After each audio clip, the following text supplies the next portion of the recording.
It must be Tuesday because it's Tuesdays with Terri, and we're here to give you the best expert tips and expertise on how to present like a rock star at your next presentation. And this specifically has to do with that one thing that we all sometimes lose, and that's our confidence. Confidence, how you appear, how you walk up, how you're breathing. All of these things translate, especially if you're doing an opening statement to that jury or that judge or that audience that you're in front of. Confidence in 7 seconds, according to Judith Glaser, who wrote Conversational Intelligence, they've written a story about you.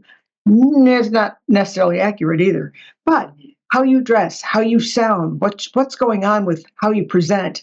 And I'm just going to give you 3 tips out of 10 that are going to help you rock your next presentation, whether it's in front of a jury, whether you're doing a focus group, or whether you're just doing a presentation to your church or your school. And the first one is in that 7 seconds, they're writing a story. Your confidence has to silence the inner critic so that you can feel confident about what you're about to deliver. And that takes preparation. You got to practice. You have to have your points. You don't have to read it. And reading, of course, it kind of destroys the connection because you're not looking at the people, and eye contact is really important.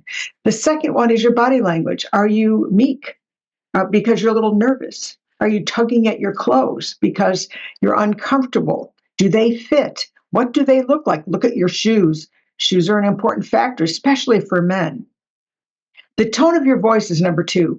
Women have a tendency, almost double of men, according to some of the studies, for uptalk. We'll raise the end of the sentence, which makes us sound a little less confident. And we want to, that's fixable. All you have to do is practice. And that just takes a simple recording to hear yourself. Because confidence needs to be strong, powerful, paced. Because if you're talking too fast, that shows that you might be too nervous. And watch the tone of your voice. Because when you have confidence, you're breathing better, so your voice will lower. And for women, that's a good thing.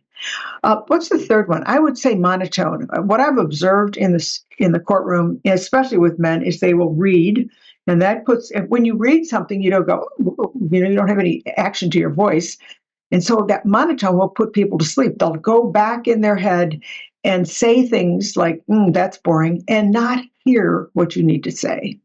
And the third one is, how do you keep their attention? In a courtroom, exactly, the judge will say, "No, here's the evidence." And then the attorney goes up there and gives them the evidence. No, you don't try the case. You tell the story. The story engages them to go, I want to hear more. So if you're giving a presentation, whether it's in a courtroom or out of a courtroom, appearance, tone, appearance meaning body language as well, tone, modulation, powerful pauses, speaking with confidence so that you're not racing or too soft or too loud. And the third one is, how are you going to tell the story? Tell me the story of the relevance. The evidence will come later. Then in the center of the program, if you have 3 circles, according to the fabulous Patricia Fripp, who's one of the best presenters on the planet, you've got the opening, you've got the development. That's when you do all the evidence and the facts and whatever. And then you bring it back to the end of the story. Take us on a journey when you speak and present to people. Remember, it's conversation, even if it's formal. But at the end of the day, what you want is people to see and hear and then evaluate. And they can't do it if they're not listening. So we don't want you to mess up anything you can do to be the most powerful presenter ever. I'm Terri Murphy. We have presentation skill training and coaching for men and women. But if you're interested in our ebook, just email me at terri@terrimurphy.com, and we'll send you a copy with our compliments on the 10 tips to make you the rock star of your next presentation. Have a great week and get out there and let's strut some confidence.